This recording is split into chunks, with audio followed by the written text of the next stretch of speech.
Shalom, perkenalkan nama saya Pestanata Sinaga dari Prodi Pendidikan Agama Kristen Semester 5. Pada video kali ini saya akan membahas materi tentang Gereja Indonesia pada era reformasi. Dalam pembahasan materi ini ada 3 hal yang akan saya bahas. Yang pertama itu kebebasan beragama dan peran gereja.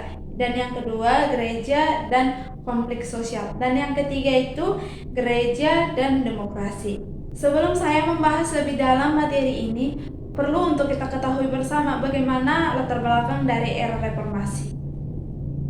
Latar belakang era reformasi ini dimulai pada tahun 1998 setelah runtuhnya pemerintahan Orde Baru.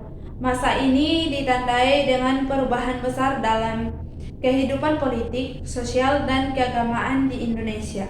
Seperti kebebasan berekspresi semakin terbuka, sistem demokrasi semakin berkembang, namun juga diiringi oleh meningkatnya konflik sosial termasuk konflik bernuansa agama.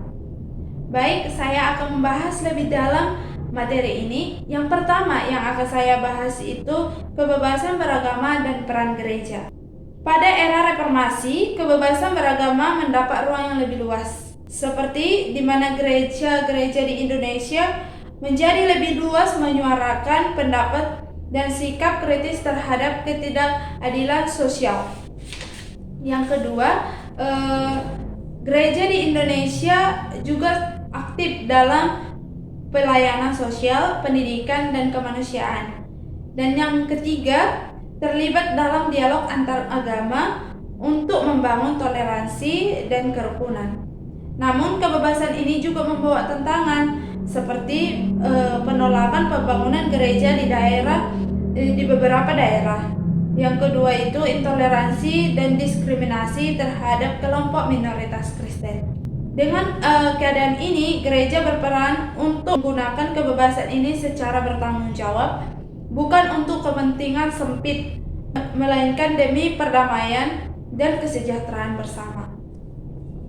Yang kedua, materi yang akan saya bahas yaitu gereja dan konflik sosial, di mana pada era reformasi juga ditandai oleh berbagai konflik sosial dan kekerasan seperti di Ambon dan di Poso yang melibatkan isu agama, etnis, dan politik. Dalam situasi ini, gereja berperan seperti agen perdamaian dan rekonsiliasi, mendorong jemaat untuk menolak kekerasan dan balas dendam, dan terlibat juga dalam pemulihan trauma korban konflik. Dengan hal ini, adanya gereja diharapkan menjadi teladan dalam membangun kasih, pengampunan, dan keadilan di tengah masyarakat yang terpecah. Baik, yang tiga yang akan saya bahas yaitu gereja dan demokrasi. Dalam konteks demokrasi, gereja memiliki peran penting seperti yang pertama, mendidik jemaat agar menjadi warga negara yang kritis, jujur, dan bertanggung jawab. Dan yang kedua, mengingatkan pemerintah agar menjalankan kekuasaan dengan adil dan berpihak pada rakyat kecil. Dan yang ketiga, menolak korupsi, penyalahgunaan kekuasaan, dan pelanggaran HAM. Gereja tidak berpolitik praktis, tetapi tetap bersuara secara moral dan profetis demi kebenaran dan keadilan. Dan yang menjadi kesimpulan materi kita pada saat hari ini, saya bisa sedikit menyimpulkan pada era reformasi, gereja Indonesia menghadapi peluang dan tantangan yang besar.